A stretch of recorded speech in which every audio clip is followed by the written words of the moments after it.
It was the summer of my 4th grade year. My best friend Rachel came over for a sleepover, and I was nervous and excited. Although she had been over plenty of times before, this time was different. We decided that we were going to sleep in the treehouse out by my house. We always tried to sleep in the treehouse before, but we were never successful because we always got scared and always ended up coming in the house anyways. But tonight we decided this was the night that it was going to happen, and we weren't going to get scared and we weren't going to go in the house. Rachel came over around 4 o'clock, and she came piled high with blankets and pillows. We headed back the wooded path to where the treehouse is.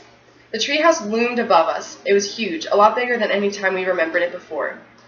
It looked a little more weathered because of the months of neglect from the winter. We climbed up the stairs and they creaked the whole way up. I was a little bit scared too, but I didn't want to freak her out, so I didn't say anything.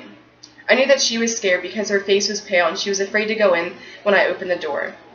When I opened the door, I just peeked in to make sure that there wasn't anything in there.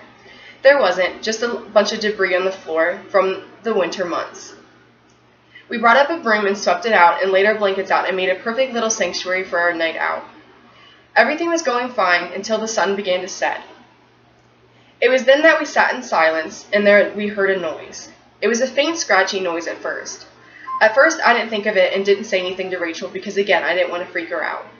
Eventually, she heard it too.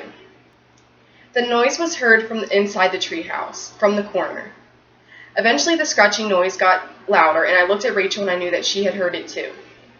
I gathered whatever bravery I had left and put the lantern up to where the noise was coming from. It was dark, so the light engulfed the corner of the treehouse, and there I saw a beady-eyed creature. Its wings were spread. It didn't even look like a bat. It didn't look like a bird. It looked like something I had never seen before.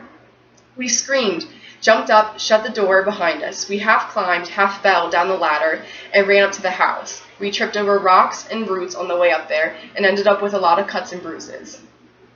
When we got up to the house, we talked about what we thought it was, and she said that she didn't think it was a bat or a bird or any other kind of animal that could have made its way in there overnight. I couldn't take it anymore, so I decided to wake up my parents. My dad was really annoyed because he thought it was just our imagination, and that we were little and that anything was going to make us scared. After much persuasion, he decided to go out and check out the treehouse so that we could go to bed and get a good night's rest. After about 20 minutes, he came back to the house, hysterically laughing, with a camera in his hand. In the camera, he showed us a really clear picture of exactly the creature that we saw. And we were right. It wasn't a bird and it wasn't a bat.